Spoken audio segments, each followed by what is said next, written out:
Welcome, and thank you for joining us today. My name is Aurélie Guerrieri, and I'm the Chief Marketing Officer of DataDome, the bot and online fraud protection solution that detects and mitigates attacks with unparalleled accuracy and zero compromise.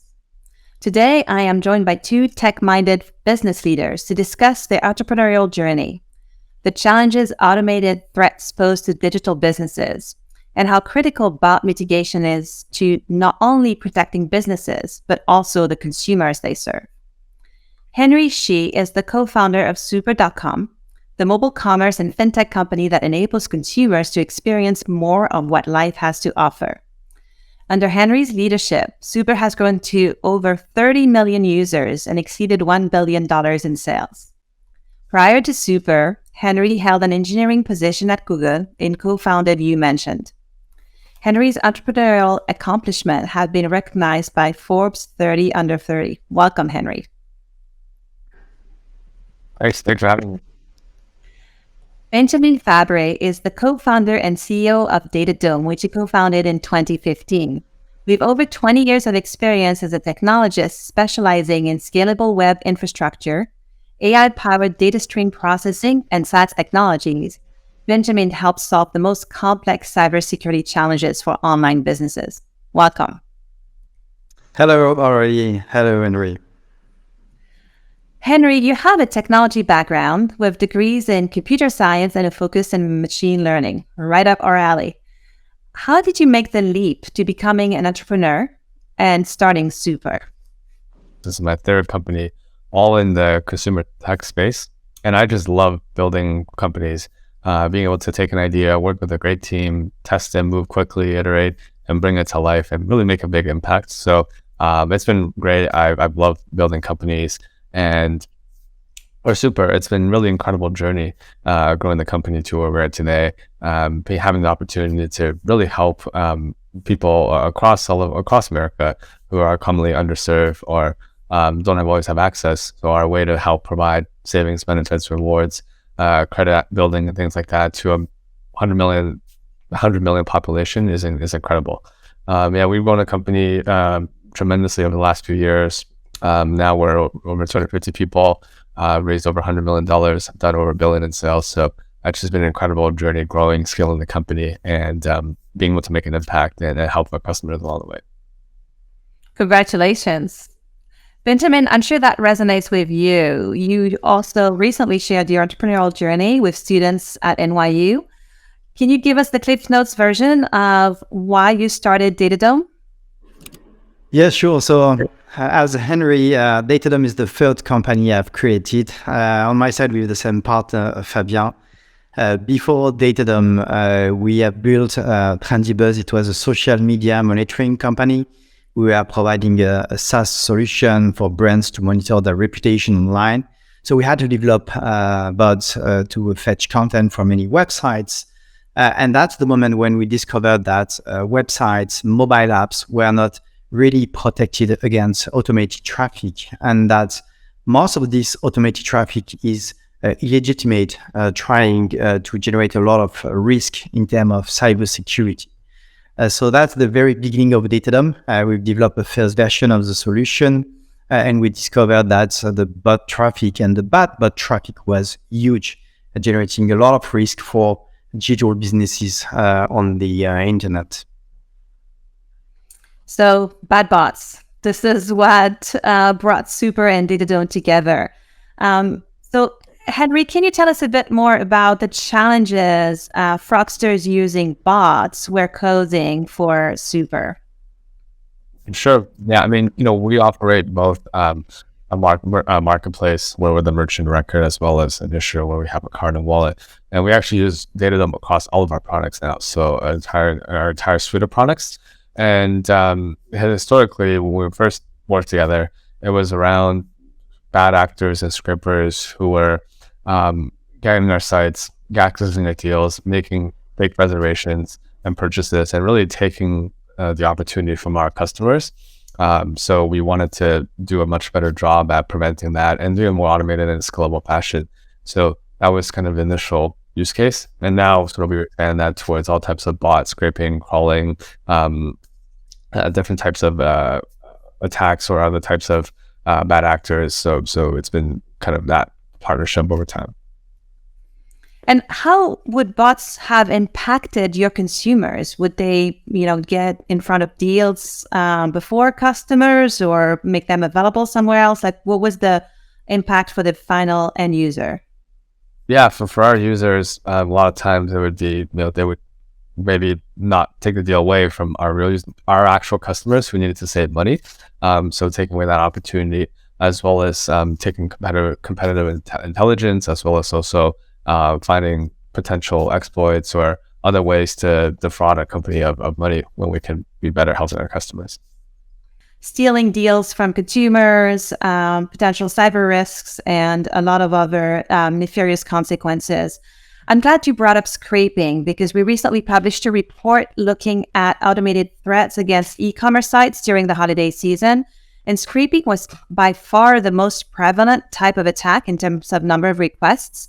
But even though that's what our report revealed, and our report looked at scraping being a gateway to more damaging attacks, sometimes it's still perceived as not that bad of a threat. So Benjamin, can you talk to us about what scraping means for online businesses? Sure. So there are indeed like dozens of different threats related to the bad bot traffic, credential stuffing, account takeover, scalping, payment fraud, etc. But the scraping attacks are very interesting because they really pose a lot of threats for digital businesses because scrapers are able to collect a lot of information that are available publicly or even behind a paywall on some websites. Scrapers will collect price information, for instance. That can generate a huge impact on the business when your competitors is able to adjust and to update the price in real time based on your own pricing. So that's really the business that is impacted for scrapers that are targeting pricing. We are seeing also scrapers fetching some very important content like article on medias, like the stock availability that can also be used then for scalpers, etc. And they are also able to generate a lot of requests on a website that can impact the performance and the cost on the infrastructure. We are seeing that scrapers are no longer super basic script.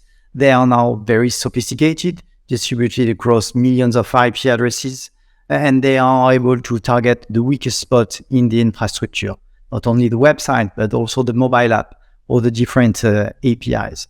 And finally, we know that scrapers are used by attackers to find any vulnerability on the website, trying to find if there is an application or an open source library that can be vulnerable and then be targeted by some very malicious bot activity. Thank you. So definitely do not ignore any scraping attack, even if you don't see the full extent of it just yet. Henry, how did you first try and address bot and mitigate them? Yeah, I mean, at first we try to do it manually through setting up some rules in Cloudflare, a web application firewall. We're making some manual code changes, but quickly it was tedious, it was time consuming, and it wasn't no match for sophisticated bots, especially ones that had tens of thousands of IPs and tens of thousands of phone numbers. So that was a lot of work and it took a lot of time and it was a huge resource drain. And we needed a tool that we could practically stop them and automatically and without any engineering effort. Yeah, that's something that we are seeing consistently across all our customers. They first, as a first mitigation solution, can try to develop internal solutions or rely on some WAF that can be efficient for the very basic threats level. You can do some rate limiting, you can block the no vulnerabilities using a WAF, etc. But then when attackers start to raise the bar to use more sophisticated bots, and as you said, that can be distributed across millions of IP addresses using clean residential IP addresses that are used by bots and human at the same time. That means any system that is rule-based or that will target some IP addresses will be inefficient because they will either let some illegitimate traffic go through or block too many end users, and that will impact the user experience, because what we're seeing that our customers, obviously, they want to have the best level of security without impacting the user experience. That means no hard blocking from an IP address. That means no painful captcha that require dozens of seconds to be passed and generate a lot of frustration for users. So definitely now the WAF cannot be used anymore for the very sophisticated threats. That's just the sort of layer one protection that we are seeing. And Henry, it was very clear for you that you needed a solution. You're a technologist and you're a hands-on founder. So how did you and your team approach looking for a solution provider? For us, when we look at providers, we always take a very data-driven metrics approach, and detection performance was our number one priority. So we tested a couple of different vendors, ran them in parallel, different trials, and just to see what kind of traffic they would stop. And it was pretty important that their solution was easy to set up. I think with DataDome, it was a one-click installer on Cloudflare, which is really simple.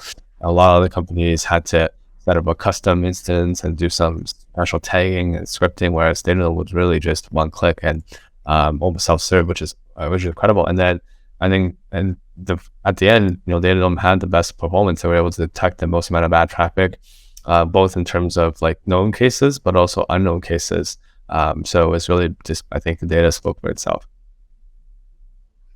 I think that's really going to resonate with you, Benjamin, because you're also a technologist and a hands-on founder. Can you share a bit what your philosophy was when you built DataDome and decided to make it available to put in the hands of your peers? Yeah, sure. So that's definitely our DNA, and I'm really proud when I'm hearing Henry mentioning that, because that's exactly what we have tried to build in terms of technology. We wanted to have the best detection capacity, so best level of security and detection without impacting the user experience. And we wanted to have that testable super simply. So on the dashboard, on the website, you just come, you have a free trial without any commitment, without any contract. We can create an account in a few seconds, deploy a solution in a few minutes, and get directly access to the dashboard, where anyone can test and compare DataDome detection vs the competition, vs internal solutions, and to make sure that DataDome is really capable of detecting the most sophisticated threats. And what we really suggest to anyone is to just test, compare, have a head-to-head benchmark between DataDome and other solutions, and take a decision based on fact. That's our DNA, and that's what we've worked a lot on. We wanted to have a solution that can be compatible with any stack, regardless the cloud provider, the CDN, the web server. Today we have more than 40 different integrations available, compatible with all major CDNs. And finally, it's about transparency. What we are doing involves a lot of machine learning, and we don't want that to be black box, even if it's machine learning. So we invest also a lot, not only to be able to detect the threat in real time, but also to make that understandable for our customers. So inside the dashboard, we provide a lot of information for every single request. Why DataDome consider that this request was legitimate or illegitimate? What are the different machine learning models that match this particular request? So our customers understand exactly the decision that is taken, and we can improve using feedback loops. So that's exactly our DNA and our vision on the product. So that's really timely, Benjamin. You were talking about some of the key pillars of DataDome, the accuracy without compromise, which I think we can dig into a little bit, the force multiplier for the team. For example, we just got a question from the audience asking what makes DataDome different from competitors, what makes us better? It's the level of detection and user without impacting the user experience. That's our number one differentiator. The second one is our compatibility with all stack and all cloud provider. And finally, it's the SOC team that is available 24/7 to make sure we are always at the state of the art of the detection, and we can really help our customers rely on us to protect all their assets online. So when our customers have a special launch, for instance, in terms of product, a change in their stack or their infrastructure, they can reach out to our customer, to our SOC team 24/7 to get support and have the best expert on the planet to have a look on the specific situations as a proactive mode before launch, for instance, or in a reactive situation where something happens when there is an outlier in the traffic and they want us to investigate on the traffic. That's what we offer to our enterprise customers. Thank you. So clearly you built DataDome with customers in mind, and today we have Henry here as one of those customers. So Henry, that brings me to my next question. What has your experience been with DataDome since you started working with us? Yeah, it's been great. I think the team's super supportive and responsive, and they're quick to look into issues, like do custom rules if needed, and really deep dive and tune the model. So it's been really great working with the team, and also now a lot of the custom work and engineering work we had to do, we no longer need to do. So it's been a really great partnership. Thank you. We're likewise thrilled to work with Super. Really appreciate the partnership. So Benjamin, broadening the conversation a little bit, DataDome works across a large section of online businesses. So a question that has come up recently from some of these organizations is how to best organize their technical teams, so IT teams, security teams, fraud mitigation teams, and get them to work together. What is your view on this? So what we're seeing is that automated threats, so bots, bad bot traffic, is the root of many of the online fraud. And today with the AI that is accessible to everyone, it's really cheap to create some pretty sophisticated bots that will be widely distributed. And the risk of having different departments with some silo is to have some blind spots. What we know is that attackers, they will try to find the weakest spot in the infrastructure and in the application. Sometimes we are seeing that attackers will start to target, for instance, the website. As soon as the website is protected, then they will try to target the mobile app, for instance, that might be underprotected, or some APIs that are supposed to be used by partners, but that can be targeted by attackers. So that's why having a broad protection that covers all the different endpoints, it's the best way to avoid having some blind spots, because at some point, attackers will be able to find those blind spots and they will target it very, very badly. So what we are seeing is that we are able to reduce by 95% the fraud around the payment, for instance, when there is a proper protection that is deployed in front of the application.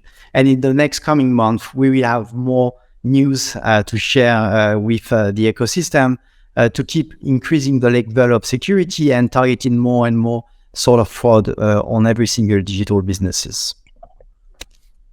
Yeah, and maybe one thing I would just want to add on that note is, for us, it's really important to have our DevSecOps and IT teams work together, because it really spans the whole gamut of the end-to-end journey. And I would say fraud is the function of your weakest attack point. So you really have to work together. And we used to spend a lot of time on infrastructure security, but also now expanding into application level security, and then also IT security. So, and DataDome's have been a great partner in expanding the coverage to all of our products and all of our different verticals and use cases: mobile app, web, login, purchase, checkout, website, crawler, everything. Thank you, Henry. I think as you were scaling the company up, building those departments, figuring out the right kind of organization to protect a bigger and bigger business is key. Before we wrap up, do you want to share what's next for Super? Yeah, so it's been great growing the company. We just did a rebrand to super.com last year, so looking to continue to scale and expand our impact. So that's, I think, look forward to hopefully hear about super.com sort of from somewhere else besides just me, but we're sure looking to expand our reach and impact. We will spread the word. Thank you both for sharing the insights. Thank you to our viewers for tuning in. If you want to learn more about DataDome and see exactly what we mean by accuracy without compromise, try us for free at datadome.co.